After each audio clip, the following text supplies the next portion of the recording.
আসসালামু আলাইকুম রহমতুল্লাহি অবরকাতুহু।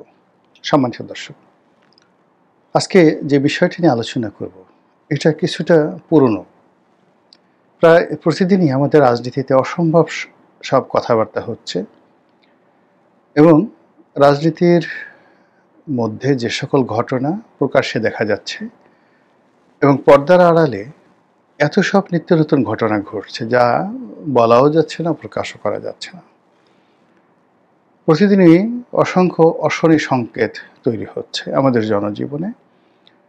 যারা রাজনীতি নিয়ে খোঁজখবর রাখেন তারাও যেভাবে ভীত সন্ত্রস্ত, আর যারা রাজনীতির কখনোই যাকে বলা হয় সুযোগ সন্ধানী ছিলেন না, রাজনীতি নিয়ে মাথাও ঘামান না, কিন্তু আজকের এই পরিস্থিতিতে তারাই সবচেয়ে বেশি রাজনীতির বলির পাঠাতে পরিণত হয়েছেন।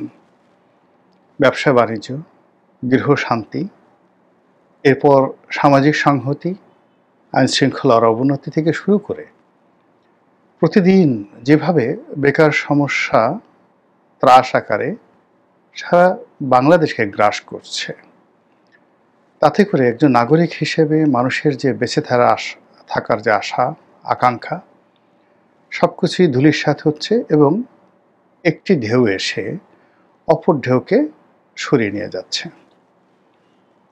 আমি যখন আজকের এই প্রসঙ্গটি অর্থাৎ লাউ এবং কদুর নির্বাচন কিংবা লাউ কদুর সঙ্গে মূলা এই সংক্রান্ত বিষয় নিয়ে আলোচনা করতে চাচ্ছিলাম এই কারণে যে এনসিপির নেতা নাসিরউদ্দিন পাটোয়ারি তিনি একটি খুব গুরুত্বপূর্ণ কথা বলেছিলেন কয়েকদিন আগে, যে বাংলাদেশে যে নির্বাচন হচ্ছে সেটি লাউ কদুর নির্বাচন হবে, যে লাউ সেই কদু। এখানে জামাত এবং বিএনপি উভয়কে তিনি ইঙ্গিত করে যেটি বলার চেষ্টা করেছেন, জামাত এবং বিএনপির এখন একই দল, তারা ভং ধরেছে। জাতীয় স্বার্থ বলে কিছু নাই, তাদের ব্যক্তিগত স্বার্থ এবং নির্বাচনে তারা জয়লাভ করার জন্যই মূলত ভং ধরেছে। আর নিজেদের মধ্যে যখন সমঝোতা হয়ে যাবে তখন সবাইকে প্রতারিত করে তারা এমন একটা সাজানো নির্বাচন করবে, যেই নির্বাচনে একদিকে লাউ অন্যদিকে কদু, অর্থাৎ জামাত একদিকে বিএনপি একদিকে, আর বাকি যে সমস্ত নাটক এখন হচ্ছে সবাই ছিটকে যাবে এর থেকে। এই বিষয়গুলো নিয়ে আলোচনা যখন করব, ঠিক এরই মধ্যে প্রধান উপদেষ্টার সঙ্গে তিন বাহিনী প্রধান দেখা করেছেন। এর মধ্যে ভারতের সঙ্গে আমেরিকার একটি যাকে বলা হয় প্রতিরক্ষা চুক্তি হয়েছে এবং এই যে বিএনপি এবং জামাতের সঙ্গে সম্পর্ক নিয়ে এনসিপি যে কথা বলার চেষ্টা করেছিলেন তার প্রেক্ষিতে যে রাজনৈতিক পরিস্থিতি সেটা আবার এখন নেই। এখন আবার অবস্থা দৃষ্টি মনে হচ্ছে এনসিপির সঙ্গে জামাতের যে সম্পর্ক সেই সম্পর্কটি আবার ফিরে এসেছে এবং জাতীয় নির্বাচনের পরিবর্তে এখন গণভোট নিয়ে, নভেম্বর মাসে গণভোট নিয়ে জামাত এবং এনসিপি যেভাবে কথাবার্তা বলছে তাতে করে সেই লাউ কদুর যে নির্বাচন সেই নির্বাচনের যে প্রসঙ্গ নতুন বিতর্কে জমা দিয়েছে। এখন নাসিরউদ্দিন পাটোয়ারি অসাধারণ একটি কথা আবার বলা শুরু করেছেন। তিনি বলা শুরু করেছেন যে নভেম্বর মাসেই হোক বা যেদিনই হোক জাতীয় নির্বাচনের আগে গণভোট হতে হবে, অর্থাৎ তিনি আবার সেই জামাতের পক্ষে কথা বলছেন এবং তিনি সে কথা বলতে গিয়ে আবার ইন্ডিকেট করেছেন যে বিএনপি গণভোট না হওয়ার জন্য যে যুক্তি দিচ্ছে, টাকা লাগবে, একটা নির্বাচন করতে অনেক টাকা লাগবে। তো তার বক্তব্য হলো যে টাকার অভাব নেই।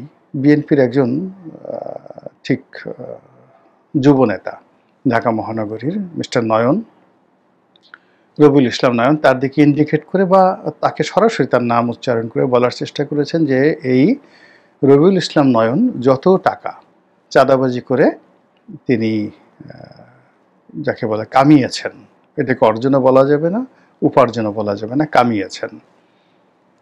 এই চাঁদাবাজি টাকা দিয়ে আসলে একটা জাতীয় নির্বাচন করা সম্ভব।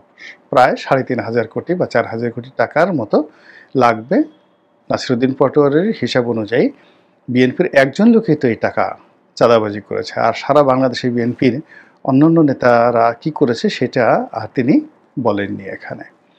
তো এই অবস্থাতে রাজনীতির যে গতি প্রকৃতি আপনি দেখুন প্রতিদিনই পরিবর্তন হচ্ছে, কিন্তু তারপরেও এই কথাটা একেবারে অপরিহার্য যে ওই লাউকদুর যে নির্বাচন সেটা কিন্তু প্রাসঙ্গিকতা থেকে যাচ্ছে। নির্বাচন সম্পর্কে আমাকে অনেকে জিজ্ঞাসা করেন, এমনকি বিএনপির যে সকল লোক মঞ্চে গলা ফাটান নির্বাচন হবেই মানে ফেব্রুয়ারি মাসে, যে সমস্ত বিএনপির নেতারা কোট টাই স্যুট কিনে একেবারে বসে আছেন যে নির্বাচন হওয়ার সঙ্গে সঙ্গে তারা মন্ত্রী হয়ে ক্যাবিনেটে বসবেন, এই সিদ্ধান্ত যাদের শতভাগ অর্থাৎ বিজয়ী হবেন এবং মন্ত্রী হবেন, সে সকল মানুষও সময় পেলে জিজ্ঞাসা করে যে রনি ভাই আচ্ছা আপনি বলেন তো, আপনার তো বিভিন্ন রকম প্রশংসার রকম কথাবার্তা বলে আচ্ছা আপনি বলেন তো নির্বাচন আদৌ হবে কিনা। তা আপনি বোঝার চেষ্টা করুন নির্বাচন সম্পর্কে বিএনপির শীর্ষ পর্যায়ের যারা নেতৃবৃন্দ রয়েছেন তাদের একান্ত ভাবনা কি।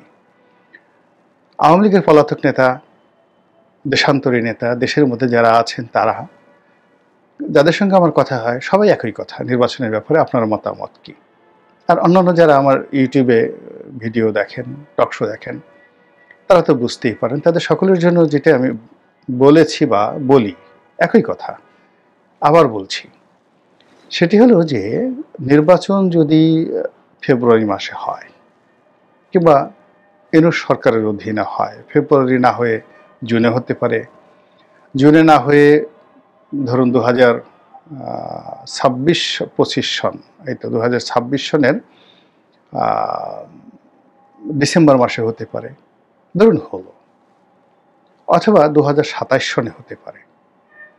কিন্তু ইউনূস সরকারের আন্ডারে যদি নির্বাচন হয়, দিন যত যাবে তত নির্বাচন হওয়ার যে প্রতিক্রিয়া এটা খারাপ হবে।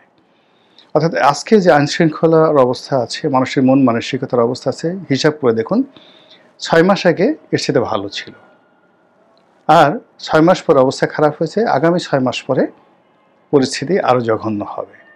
কাজেই ফেব্রুয়ারিতে নির্বাচন হলে এখনকার চাইতে পরিস্থিতি খারাপ হবে, জুনে হলে আরও খারাপ হবে, ডিসেম্বরে হলে আরও খারাপ হবে।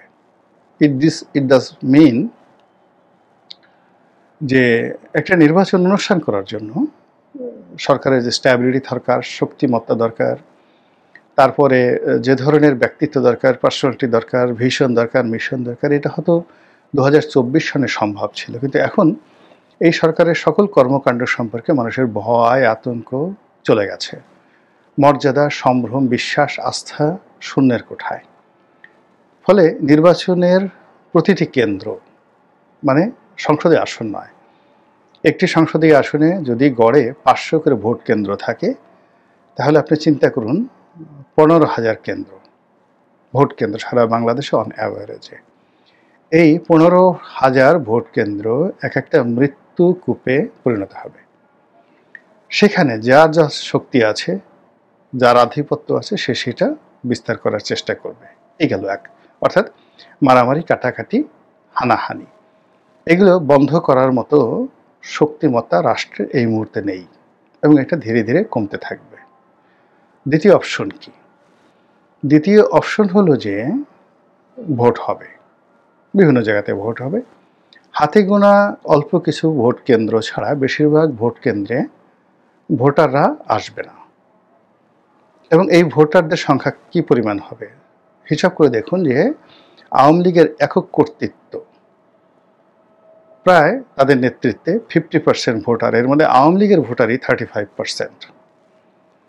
তারপরে ছাত্রলীগ, যুবলীগ, রাষ্ট্রশক্তি, মানে তাদের যে শক্তিমত্তা, অর্থাৎ বিএনপির এখন যে শক্তি তার চেয়ে 100 গুণ বেশি শক্তি ছিল আওয়ামী লীগের। আর শেখ হাসিনা সরকারের ক্ষমতা এখন যে ইউনূস সরকার তার চেয়ে 100 গুণ বেশি ছিল। শিবির ছাত্রদলের এখন যে ক্ষমতা তার চেয়ে ছাত্রলীগের ক্ষমতা 100 গুণ বেশি ছিল।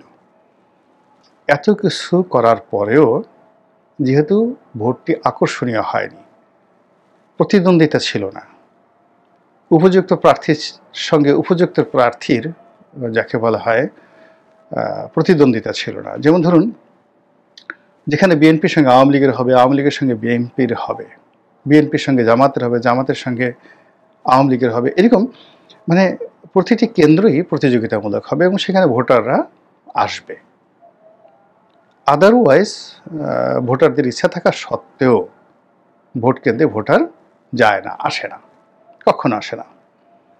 যেমন দেখা গেল যে 2014 সনে যত ভোটার এসছে তার অর্ধেক ভোট আসছে 2018-তে ভোট কেন্দ্রে, বাকিরা সব কেটে কুটে রেজাল্ট শিট বানানো হয়েছে। আর 2018-তে যে ভোটাররা আসছে তার 70% আসছে। 2024 সনে আমির যে নির্বাচন হলো সেখানে সাকুল্যে ভোটার সংখ্যা ছিল 5 থেকে 6%, আর 10 থেকে 12% ভোটার ছিল 2018 সনে। আর সাকুল্যে 20% ভোটাররা ভোট দিয়েছে বিনা প্রতিদ্বন্দ্বিতার তার ভোটে। যদি এই ধারা অব্যাহত থাকে, এবং এটার সম্ভাবনা অনেক বেশি, তাহলে যে নির্বাচন আগামীতে যেটা ডক্টর মোহাম্মদ ইউনূসের অধীনে হতে যাচ্ছে, BNP versus Jamaat, Jamaat versus NCP, NCP versus BNP, এই তো সেই ভোটের আকর্ষণ অতীতের যে কোনো ভোটের চাইতে কম হবে। আগে যে 3টা ভোট বললাম, ফলে ভোট কেন্দ্রে 3% থেকে 5%-এর বেশি ভোটার আনা যাবে না। তাহলে কি করতে হবে? সিল পিটাতে হবে। কে পিটাবে?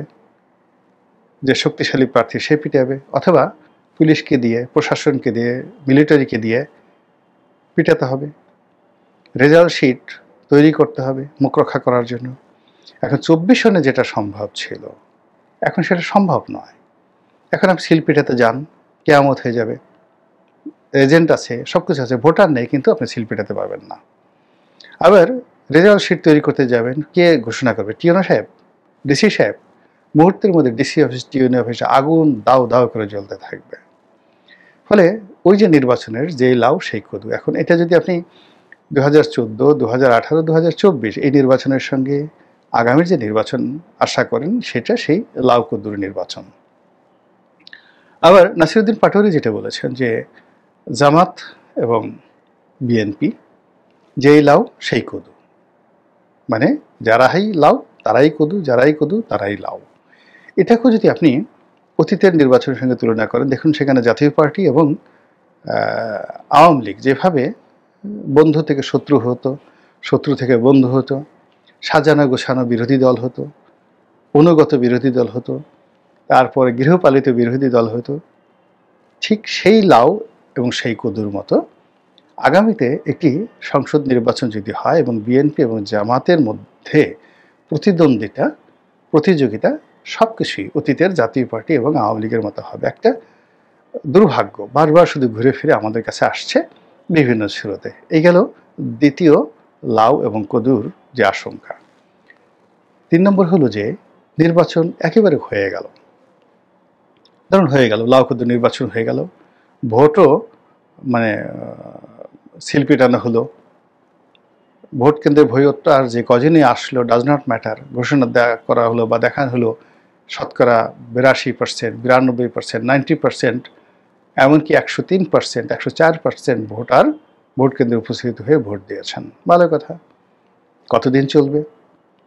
আমার আশঙ্কা লাউ কদুর নির্বাচন, লাউ কদুর প্রতিদ্বন্দ্বিতা সংক্রান্ত যে সরকার 6 মাস থেকে 1 বছরের বেশি টিকতে পারবে না। ফলে কি হলো? আজ পুরো রাজনীতি থেকে Awami League out, absolutely out, -1। আগামীতে যে রাজনৈতিক শক্তিটুকু এখনও টিকে আছে, এনসিপি নতুন রাজনৈতিক দল, জামাত, বিএনপি যে রাজনৈতিক দল যতটুকু টিকে আছে, এই রাজনৈতিক কালচারটাও চলে যাবে এবং তাদেরকেও পালাতে হবে। আওয়ামী লীগ নেতাদের কপালে যে দুর্ভোগ, জামাত এবং বিএনপি নেতা, এনসিপি নেতাদের কপালে একই লাউ কদুর সেই দুর্ভোগ আসবে। পুরো রাজনীতির অঙ্গন ফাঁকা হয়ে যাবে, রাজনীতির উচ্চারণ করার লোক থাকবে না, শুধু পালাও পালাও পালাও। আর তখন এই শূন্য মাঠে কে গোল দিবে, কারা গোল দিবে, কিভাবে দিবে, এবং সেটি আপনার আমার জন্য কতটা ভয়াবহ হবে সেটা চিন্তা করতে থাকুন। আর যদি চিন্তা করার ফলে আপনার যদি মনে হয় ইতিবাচক, তাহলে বলতে থাকুন সুবহানাল্লাহ, আলহামদুলিল্লাহ, আল্লাহু আকবার, লা ইলাহা ইল্লাল্লাহু, আল্লাহু আকবার, আল্লাহু আকবার, ওয়ালিল্লাহিল হামদ। আর যদি মনে হয় যে ভয়াবহ অবস্থা, তাহলে বলুন নাউযুবিল্লাহ মিন যালিক। আর তওবা করুন, তওবা, আস্তাগফিরুল্লাহ। আর জোরে দোয়া ইউনুস পড়ুন, লা ইলাহা ইল্লা আনতা সুবহানাকা ইন্নী কুনতু মিনাজ জালিমিন। মহান আল্লাহ আমাদের সবাইকে হেদায়েত দান করুন এবং হেফাজত করুন। আসসালামু আলাইকুম ওয়া রাহমাতুল্লাহি ওয়া বারাকাতুহু।